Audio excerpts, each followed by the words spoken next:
What happens when one of Hollywood's most respected actors walks onto a late-night talk show expecting a normal conversation, only to be blindsided by a host who refuses to show basic respect?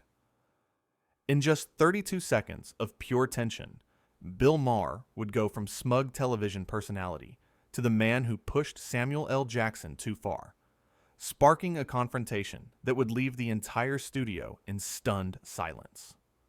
The stage was set like any other Friday night. The cameras were rolling, the audience was buzzing with anticipation, and Samuel L. Jackson sat down in the guest chair with that cool confidence he's known for. He was there to talk about his latest film, maybe share a few stories, connect with the fans, standard talk show appearance. But from the very first question, something felt off. Bill Maher leaned back in his chair with that trademark smirk, the one that suggested he knew something you didn't. He didn't start with the usual pleasantries, didn't ask about the movie, didn't even properly welcome his guest.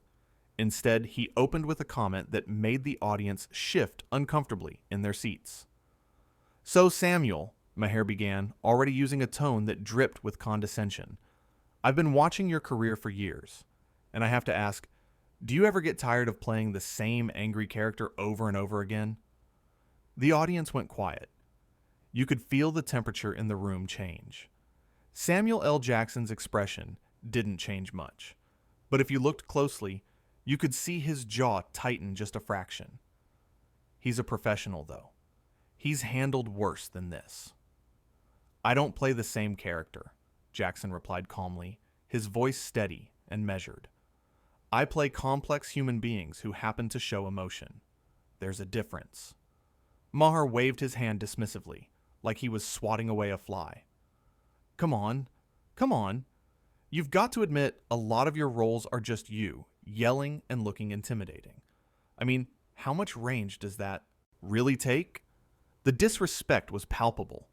Here was a man who had built a legendary career spanning decades, who had brought depth and nuance to countless roles, being reduced to a cheap stereotype by someone who made a living sitting behind a desk making jokes. Jackson leaned forward slightly, his voice still controlled, but with an edge that wasn't there before. "Bill, I think you're confusing intensity with lack of range. Maybe you should watch more carefully." But Maher wasn't done. In fact, he seemed energized by the pushback, like he fed off the confrontation. He turned to the audience with that grin, that look that said, "Watch what I'm about to do." "Here's the thing," Maher continued, his voice getting louder, more animated. "I think audiences are getting tired of the same formula.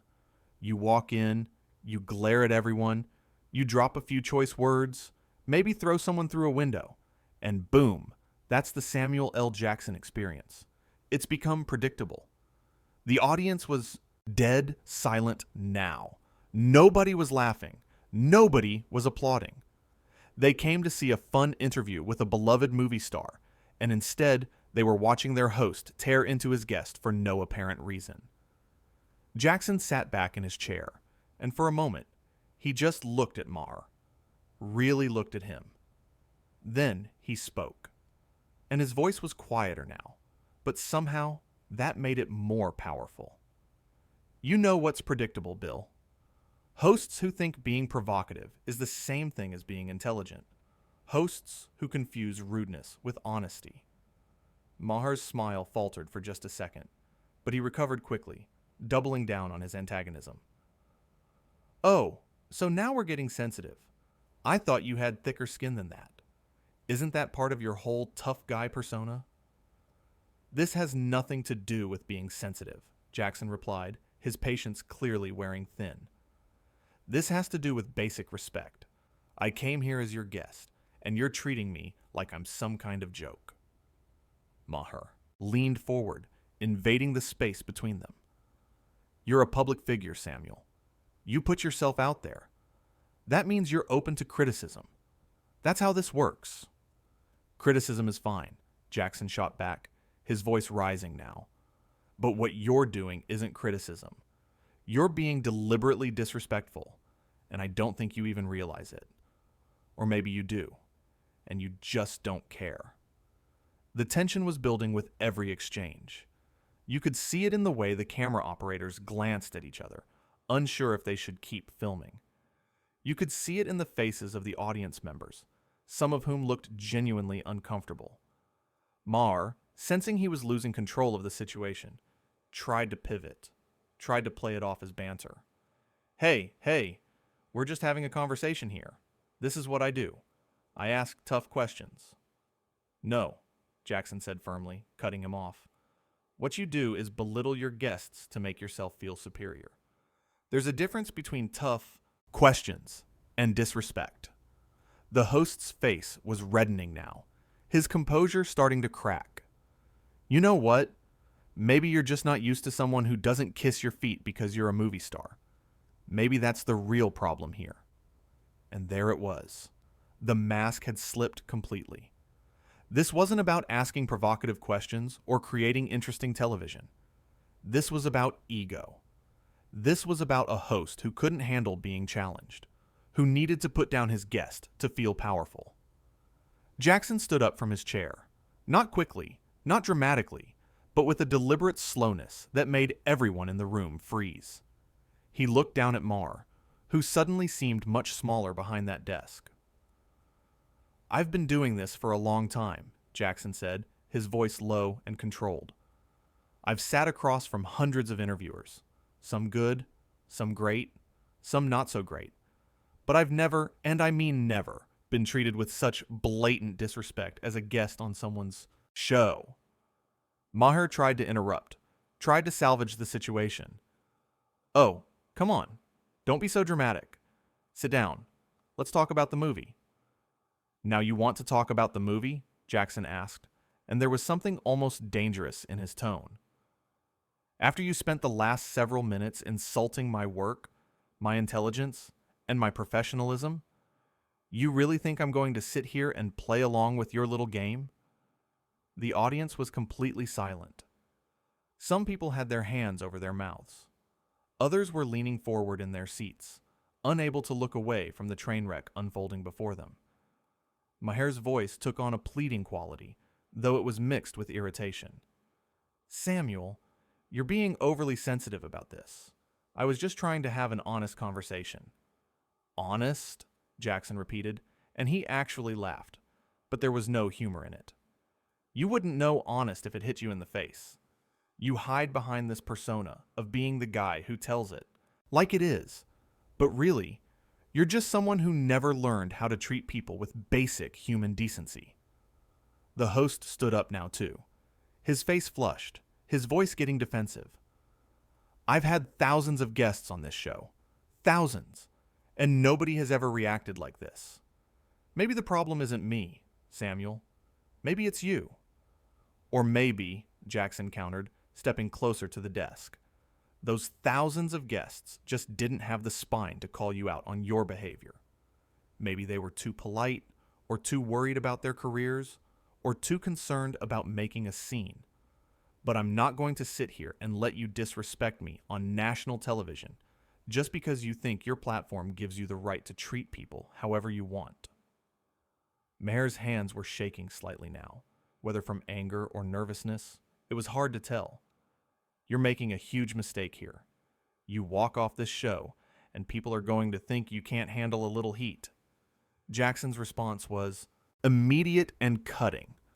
Let them think whatever they want. I'd rather walk out of here with my dignity than sit here and be your punching bag for entertainment.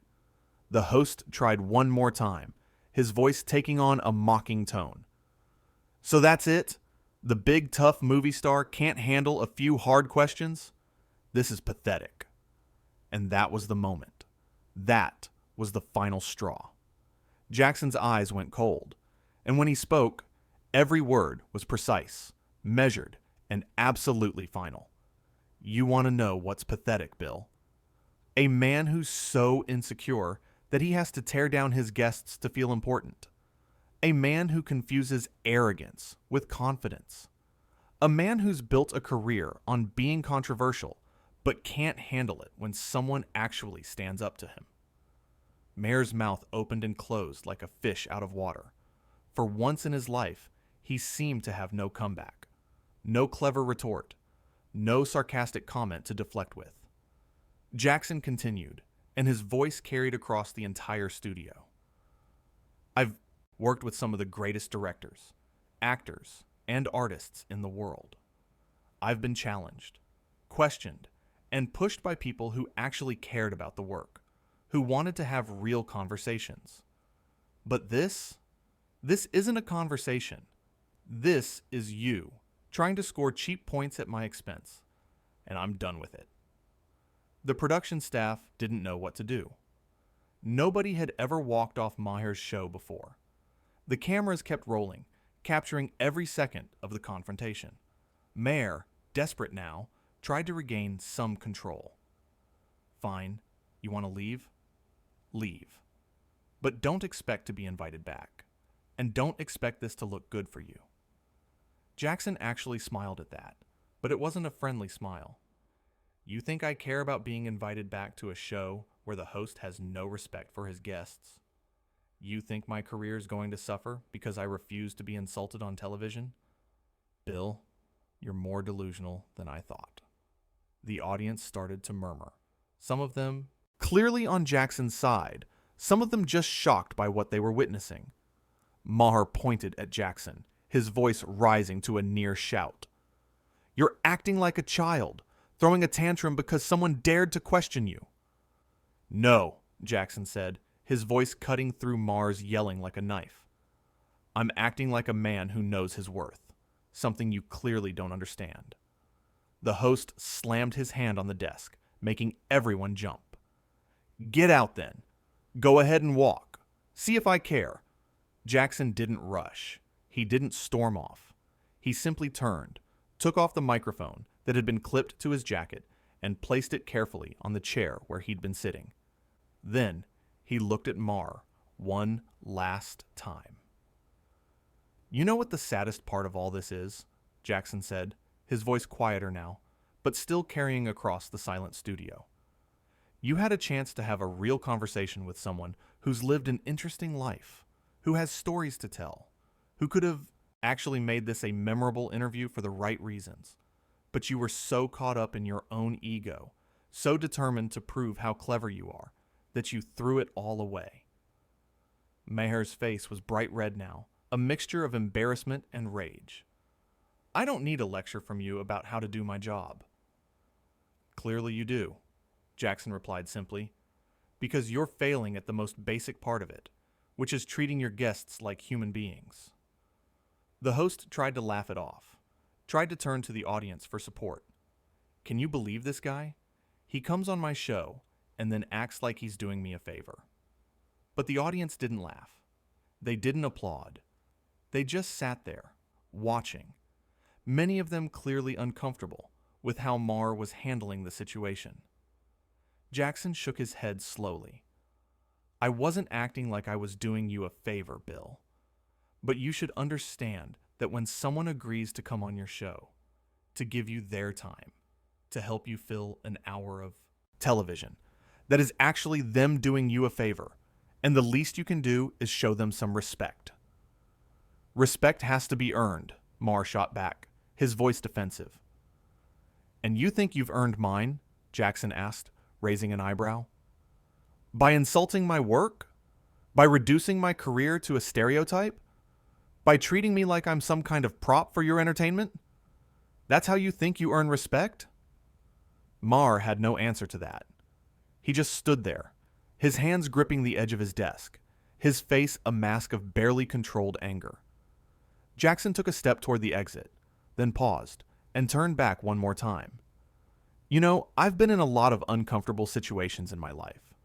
I've dealt with racism, with rejection, with people who underestimated me at every turn. And I learned a long time ago that you don't have to accept disrespect just because someone has a platform or an audience. The host's voice was bitter now. So you're playing the victim card? Really? I'm not playing anything, Jackson said firmly. I'm simply stating facts.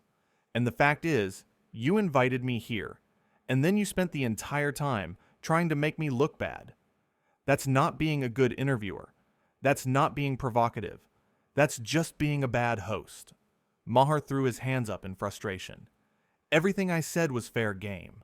I asked you about your career, about your choices as an actor. That's literally what interviews are for. There's a way to ask challenging questions without being disrespectful, Jackson explained, his patience clearly exhausted. Other interviewers have done it. They've questioned my choices, my roles, my career path, and we've had fascinating conversations because they approached it with curiosity and respect, not with condescension and mockery. The production assistant standing off to the side looked like she wanted to disappear into the floor. The cameras kept rolling, documenting every moment of this unprecedented confrontation. Maher's voice took on a whining quality. So what?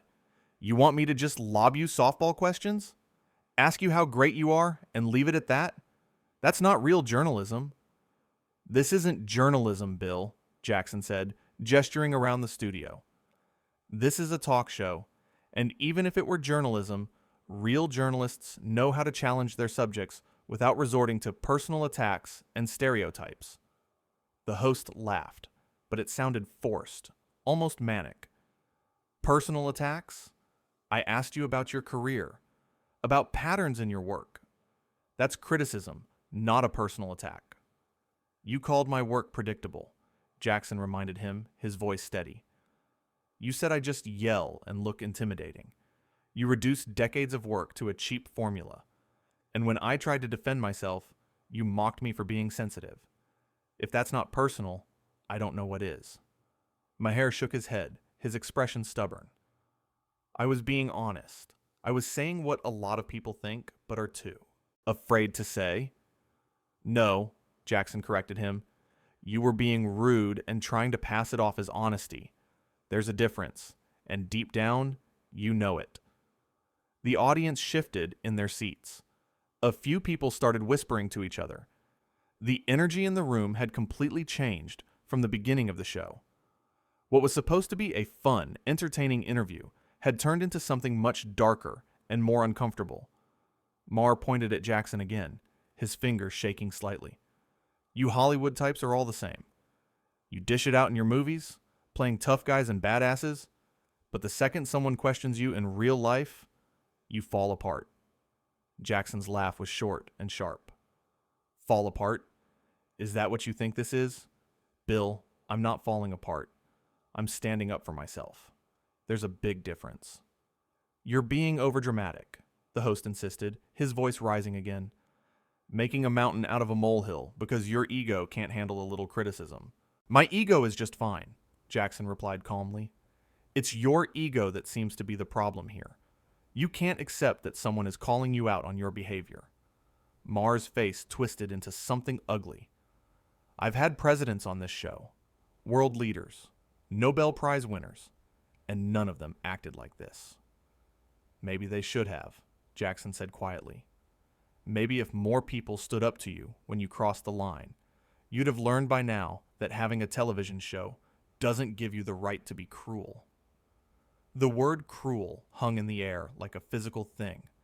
Maher flinched slightly, like he'd been slapped. Cruel? He repeated, his voice going up an octave. That's absurd. I was having a conversation. You were being cruel, Jackson insisted, his voice gentle but firm. Maybe you don't see it that way. Maybe you've convinced yourself that you're just being honest or edgy or whatever you want to call it. But from where I'm sitting, what you did was cruel. The host's hands were clenched into fists now. I won't apologize for doing my job. I'm not asking you to apologize for doing your job, Jackson said. I'm asking you to recognize that the way you did it tonight was wrong. But I can see that's not going to happen. Maher's voice dripped with sarcasm. Oh, so now you're the moral authority? The guy who's made millions playing criminals and killers is going to lecture me about right and wrong? Jackson's eyes narrowed. Now you're just being petty. Attacking me personally because you know you're wrong about everything else. I'm not wrong, Maher insisted, his voice bordering on a shout. I'm never wrong about this stuff. You're just too sensitive to handle real talk.